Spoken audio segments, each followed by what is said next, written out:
Praise the Lord. பிரியமானவர்களே, மீண்டும் இந்த காலை வேளையில் உங்களை சந்திப்பதில் மகிழ்ச்சி அடைகிறேன். கர்த்தர் தாமே உங்களை ஆசீர்வதிப்பாராக. ஆண்டுடைய சமூகத்திலே நாம் தியானிக்கிற இந்த வார்த்தைகள் நிச்சயம் நமக்கு பலனாக இருப்பதற்காக கர்த்தருக்கு நன்றி செலுத்துகிறேன். கர்த்தர் தாமே உங்களை ஆசீர்வதிப்பாராக. பிரியமானவர்களே, நாம் இந்த நாளிலேயும் இந்த போராடுங்கள் என்ற தலைப்பின் கீழே நாம் ஒரு நிறைவு பகுதியை நம்ம தியானிக்க போகிறோம். நம்ம போராட வேண்டிய அடுத்த ஒரு காரியம், இன்னும் சில போராட்டங்கள் இருக்கிறது. ஆனாலும் நம்ம ஒரு வாரத்துக்கு ஒரு 7 காரியத்தை தியானிக்கிறோம் அல்லவா? அதனால் இன்றைக்கு நாம் இந்த ஒரு காரியத்தை நம்ம தியானம் பண்ணுவோம். கர்த்தர் நமக்கு உதவி செய்யட்டும். 1 தெசலோனிக்கேயர் 2ஆம் அதிகாரத்தில் 2வது வசனத்தில் பவுல் இப்படி சொல்லுகிறார்: உங்களுக்கு தெரிந்திருக்கிறபடி முன்னே பிலிப்பி பட்டணத்திலே நாங்கள் பாடுபட்டு நித்திரை அடைந்திருந்தும் வெகு போராட்டத்தோட தேவனுடைய சுவிசேஷத்தை உங்களுக்கு சொல்லும்படி நம்முடைய தேவனுக்குள் தைரியம் கொண்டிருந்தோம். அங்கே சொல்கிறாரு, வெகு போராட்டத்தோட தேவனுடைய சுவிசேஷத்தை சொல்லும்படி. ஆமென். நல்லா கவனிங்க. ஆமென். அப்போஸ்தலனாகிய பவுல் தன்னுடைய வார்த்தையை, தேவனுடைய அவருடைய அனுபவத்தை தெசலோனிக்கேயருக்கு எழுதுகிறார். அதில் சொல்லும் பொழுது சொல்கிறார், மிகுந்த போராட்டத்தோட. அப்படின்னா அங்கே இன்னொரு வார்த்தை பயன்படுத்தி இருக்கிறார். நாங்கள் பாடுபட்டு நிந்தை அடைந்திருந்தோம், அவமானப்படுத்தப்பட்டோம். எங்களுக்கு நாங்கள் சுவிசேஷத்தை கொண்டு போனதுனால மிகுந்த பாடு, மிகுந்த போராட்டம், மிகுந்த பிரச்சனை. ஆனாலும் அதற்கு நடுவேயும் நாங்கள் எப்படியாகிலும் சுவிசேஷத்தை உங்களுக்காக சொல்ல வேண்டும் என்று போராட்டத்தோட சொன்னோம்.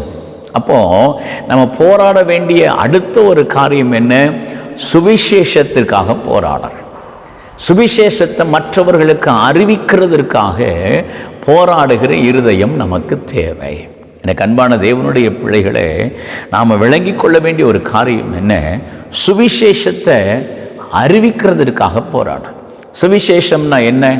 ஆமென். கிறிஸ்துவை குறித்த வார்த்தைகள். இயேசு நமக்காக நம்முடைய பாவங்களுக்காக மரித்தார். அவர் ஆமென் மரணத்துக்கு மரித்து 3ஆம் நாள் உயிரோடு எழுந்தார். அவர் நித்திய ராஜ்யத்தில் இருக்கிறார். அவர் சீக்கிரம் நமக்காக வரப்போகிறார். இதை நாம் ஒவ்வொருவருக்கும் சொல்ல வேண்டிய அவசியம் நமக்கு இருக்கு. அதுக்காக போராட வேண்டியதும் நம்ம மேலே விழுந்த கடமையாக இருக்கிறது. நீங்கள் முந்தின காலங்களை நீங்கள் கொஞ்சம் யோசித்து பாருங்கள். முந்தின கிறிஸ்தவத்தில் சொல்லி கொடுப்பாங்க, டெய்லி ஒருத்தருக்காவது என்ன சொல்லணும்? சுவிசேஷம் சொல்லணும் அப்படிம்பாங்க. டெய்லி ஒருத்தருக்காவது ஆண்டவரை குறித்து சொல்லிடணும் அப்படிங்கிற ஒரு இருதயத்தை கொடுத்ததுனால அவன் டெய்லி யாரையாவது பார்த்தோன்னே சுவிசேஷம் சொல்லுவோம், தைரியமாக பேசுவோம். ஏசு தாங்க என் வாழ்க்கையை ஆசீர்வதிச்சார், ஏசப்பா தான் மெய்யான தெய்வம், இதெல்லாம் நம்ம சொல்லுவோம். ஆனால் இன்றைக்கி நம்ம சொல்கிறது கிடையாது. ஏன்னா நமக்குள்ள ஒரு பயம். இன்னொரு பக்கம் சொன்னதான் வருஷத்துக்கு ஒரு தடவை சொன்னால் போதும். வருஷத்துக்கு ஒரு தடவை சில சபைகள்லேருந்து போய் எங்கேயாவது ஒரு கிராமத்தில் நின்று மொத்தமாக 2 பாட்டு பாடிட்டு 4 ட்ராக்ஸை கொடுத்துட்டு சுவிசேஷம் சொல்லிட்டேன்னு திருப்தி அடைஞ்சு வந்துடுவோம். இன்னும் சிலர்லாம் சில கிராமங்களுக்கு போய் சுவிசேஷம் அறிவிக்கிறதுக்காக இயேசு நல்லவர்னு ட்ராக்ஸ் கொடுத்துட்டு வந்துடுவாங்க. ஆனால் அங்கே ஆண்டவருடைய வார்த்தை சொல்லுகிறது, சுவிசேஷத்தை அவங்களுக்குள்ளே கொண்டு போகிறதற்காக அவங்களுக்காக போராடினோம் அப்படிங்கிறாங்க. ஏன்னா ஏற்றுக்கொள்ள மாட்டாங்க. சில பிரச்சனை வரும், சில போராட்டங்கள் வரும். அந்த போராட்டங்களுக்கு நடுவே நாம் இருந்து சுவிசேஷத்தை எப்படியாகிலும் அவர்களுக்கு காண்பிக்க வேண்டியது நம்ம மேலே விழுந்திருக்கிற கடமை. நமக்கு ஆண்டவர் கொடுத்திருக்கிற மிகப்பெரிய ஒரு பொறுப்பு. ஆண்டவர் சொல்கிறார், சுவிசேஷத்துக்காக போராடு, சுவிசேஷத்துக்காக போராடு. நீ யோசித்து பாருங்களேன், நம்ம கூட ட்ராவல் பண்ணுறவங்களுக்கு கூட முந்தி சுவிசேஷம் சொல்லுவோம். சபையில் கேட்பாங்க, எத்தனை பேருக்கு சுவிசேஷம் சொன்னீங்க? ஒரு நபருக்காவது சொன்னவங்க கை தூக்குங்க, இல்லையா நீங்கள் சொல்லுங்கள் அப்படின்னு சொல்லுவாங்க. இல்லைன்னா ஒரு 10 பேருடைய பேர் எழுதி வச்சு அவங்களுக்காக ஜெபம் பண்ணி அவங்க ரட்சிக்கப்படுறதுக்கான முயற்சிகளை எடுக்க சொல்லுவாங்க. ஆனால் இன்றைக்கி அந்த மெத்தடே நம்மக்கிட்ட இல்லை. பாருங்களேன், அந்த ஃபார்மேட்டே நம்மக்கிட்ட இல்லை, அந்த வழிமுறைகளே நம்மக்கிட்ட இல்லை. நாம் போகிறோம், ஆலயத்துக்கு போகிறோம், நல்ல பிரசங்கம் கேட்குறோம், ஓகே கர்த்தர் ஆசீர்வதிப்பார். நல்ல பிரசங்கன்னா அதுலேயுமே நமக்கு ஆசீர்வாதமான வார்த்தையாக இருக்கணும். கண்டிப்பாக இருந்துட்டால் அது ரொம்ப பிரச்சனை. கண்டிப்பான வார்த்தைகளை நம்ம கேட்க விரும்புறதில்லை. போகிறோமா, ஞாயிற்றுக்கிழமை ஒரு நாள் தான் ஏன் போகிறோம், எங்களுக்கு இருதயத்துக்கு சமாதானமாக பேசுங்க அப்படின்னா, இல்லைன்னா நாங்கள் வேறு சபைக்கு போயிடறோன்னு இருக்கிறோம். ஆனால் அன்னைக்கு அப்படி இல்லைல்ல. நீ யோசிப்பாங்க, எனக்கு ரசிக்கப்பட்ட நாட்களில் எனக்கு நல்ல ஞாபகம் இருக்கிறது. அந்த ஞாயிற்றுக்கிழமை முழுசும் கர்த்தருக்கே ஒப்பு கொடுத்தோம். ஞாயிற்றுக்கிழமை காலையில் சண்டே கிளாஸ் மினிஸ்ட்ரி பண்ணணும், அதை முடிச்சுட்டு சண்டே சர்வீஸ் அட்டன் பண்ணுவோம், அதை முடிச்சுட்டு மத்தியானம் சாப்பிட்டுட்டு ஒரு 3 மணிக்கு ஹாஸ்பிட்டல் விசிட்டிங் போனோம், அதை முடிச்சுட்டு 6 மணிக்கு கிராம ஊழியங்களுக்கு போனோம். பக்கத்தில் ஏதாவது ஒரு கிராமம் இல்லைன்னா எங்கேயாவது ஒரு இடத்துல ஒரு ஜெப கூட்டத்தை அரேஞ்ச் பண்ணி அங்கே இருக்கிற ஜனங்களை கூப்பிட்டு வச்சு ஒரு மீட்டிங்கை நடத்தி அவங்களுக்கு சுவிசேஷத்தை சொல்கிறதுக்கு ரொம்ப முயற்சி எடுத்தோம். இன்றைக்கி அந்த நாட்களை கொஞ்சம் யோசித்து பார்த்தா இன்றைக்கி நாம் ஞாயிற்றுக்கிழமை ஆராதனை முடியுதா, ஆராதனையில் பாதியில் அட்டன் பண்ணிட்டு வந்துட்டு நிம்மதியாக கறி சாப்பிட்டுட்டு எப்படா ஓய்வெடுக்கலாங்கிற மனநிலைமையில் இருக்கிறோம். ஆனால் சுவிசேஷம் அறிவிக்கிற மனநிலைமை இல்லை. யோசிச்சு பாருங்கள், நம்ம ஒரு காலத்தில் அறியாதிருந்த நேரத்தில் யாரோ ஒருத்தர் சொன்ன சுவிசேஷத்தினால தானே இன்றைக்கி நாம் ரட்சிக்கப்பட்டிருக்கிறோம். நம்ம கண்ணுக்கு முன்னாடி தேவனை அறியாதபடிக்கு எத்தனை பேர் இருக்கிறாங்க சுவிசேஷத்தை அறியாமல். அப்போ அவங்களுக்கெல்லாம் சொல்கிறது நம்ம மேலே விழுந்திருக்கிற கடமை. எங்கே போனாலும் சுவிசேஷம் சொல்லணும், எங்கே போனாலும் தேவனுடைய வார்த்தையை சொல்லணும். இயேசு உங்களை நேசிக்கிறார். நான் நிறைய பேரை பார்த்துருக்கிறேன், தூங்கிறதுக்கு முன்னாடி எப்படியாகிலும் சுவிசேஷத்தை யாருக்காவது ஒருத்தருக்கு சொல்லணும் அப்படின்னு சொல்லிட்டு பிரயாசப்படுகிற சிலர் இருக்கிறாங்க, இன்றைக்கும் இருக்கிறார்கள். ஆனால் நீங்கள் யோசிச்சு பாருங்களேன், நம்ம யாருக்காவது சுவிசேஷம் சொல்கிறோமா, அந்த சுவிசேஷத்துக்காக போராடுகிறோமா? இன்னைக்கு யோசிச்சு பாருங்கள். ஒரு தேவ மனிதர் பஸ்ஸில் பிரயாணப்பட்டுக்கிட்டு இருந்தப்போ ஆண்டவர் சொன்னாராம், உனக்கு முன்னாடி இருக்கிற மனுஷனுக்கு ஒரு முந்தின சீட்டில் இருந்தவன், அவருக்கு இயேசுவை குறித்து நீ சொல்லு அப்படின்னு ஆண்டவர் சொன்னாராம். நீ என்னை குறித்து அவனுக்கு சொல்லு அப்படின்னா.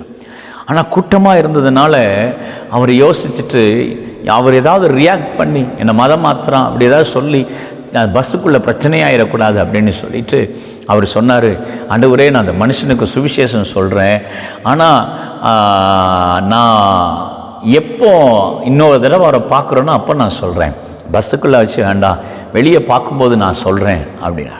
ஆனால் ஆண்டவர் பலவந்தம் பண்ணிகிட்டே இருந்தார், நீ சொல்லு, சுவிசேஷம் சொல்லு அப்படின்னு. ஆனால் இவர் கேட்கவே இல்லை. ஆண்டவர் பலவந்தம் பண்ண உடனே இவர் ஒரு முடிவு எடுத்தார். என்ன முடிவு எடுத்தார்னா, சரி ஆண்டவரை நான் சுவிசேஷம் சொல்கிறேன், ஆனால் நான் இறங்குறதுக்கு முந்தின ஸ்டாப்பில் நான் அவருக்கு சுவிசேஷம் சொல்லி நான் இறங்க போகிற நேரத்தில் சொல்லிவிட்டு நான் டக்குன்னு இயேசு உங்களை நேசிக்கிறாருன்னு சொல்லிவிட்டு இறங்கிடுவேன் அப்படின்னு அவர் இருதயத்தில் அப்படி ஒரு எண்ணம் வச்சுருக்கிறார். ஆனால் ஆண்டவர் சொல்கிறார், இல்லை நீ இப்போவே போய் சொல்லு அப்படிங்கிறார்.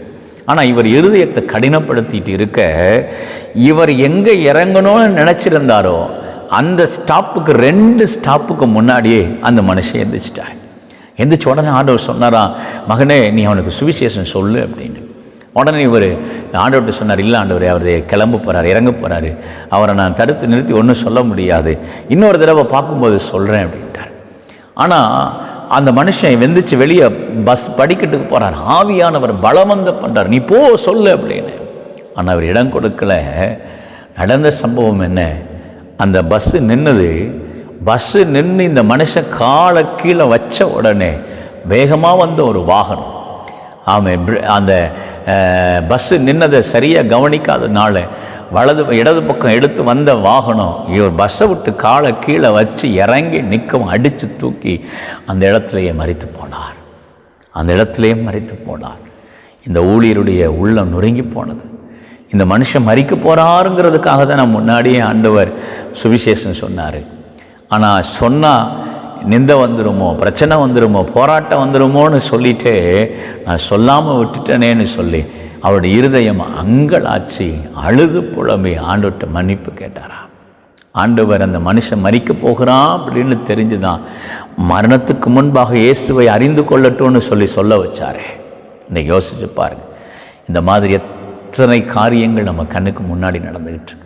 ஆனால் நம்ம சில பயங்கள், சில போராட்டங்கள், சில காரியங்களை வச்சுட்டு நம்ம மற்றவங்களுக்கு சுவிசேஷம் சொல்லாமல் விட்டுறோம். இன்னைக்கு யோசிச்சு பாருங்கள். இன்றைக்கி ஆண்டவங்க கூட பேசுகிறார். சுவிசேஷத்துக்காக போராடுங்கள். அந்த இருதயத்தை கர்த்தர் நமக்கு தரட்டும். ஜெபிப்போமா? எங்கள் அன்பின் பரலோக பிதாவே, இன்றைக்கி நாங்கள் ஜெபிக்கிறோம். சுவிசேஷத்துக்காக போராடுகிற இருதயத்தை கர்த்தர் எங்களுக்கு தரணும்னு சொல்லி நாங்கள் ஜெபிக்கிறோம். ஆண்டவரே, பவுல் சுவிசேஷத்துக்காக நான் போராடி உங்களுக்கு கொண்டு வந்தேன்னு சொன்னார்ல. ஆண்டவரே, போராடி ஆகிலும் அநேகர் ரட்சிக்கப்படுகிறதற்கு சுவிசேஷம் சொல்லுகிற இருதயத்தை கர்த்தர் எங்களுக்கு தருவீராகன்னு சொல்லி ஜெபிக்கிறோம். இதை கேட்கிற யாவருக்கும் உண்டாகட்டும். ஆசீர்வதிங்க. தேவனுடைய நாமத்துக்கு மகிமை உண்டாகட்டும். இயேசுவின் நாமத்தில் ஜெபிக்கிறோம் தூய பிதாவே, ஆமென். எனக்கு அன்பானவர்களே, கர்த்தர் இன்றைக்கு உங்கள் கூட பேசி இருக்கிறார். தேவனுடைய வார்த்தை உங்களுக்கு முன்பாக வைக்கப்பட்டிருக்கிறது. இன்றைக்கி யாருக்காவது ஒருத்தருக்கு சுவிசேஷம் சொல்லுங்கள்.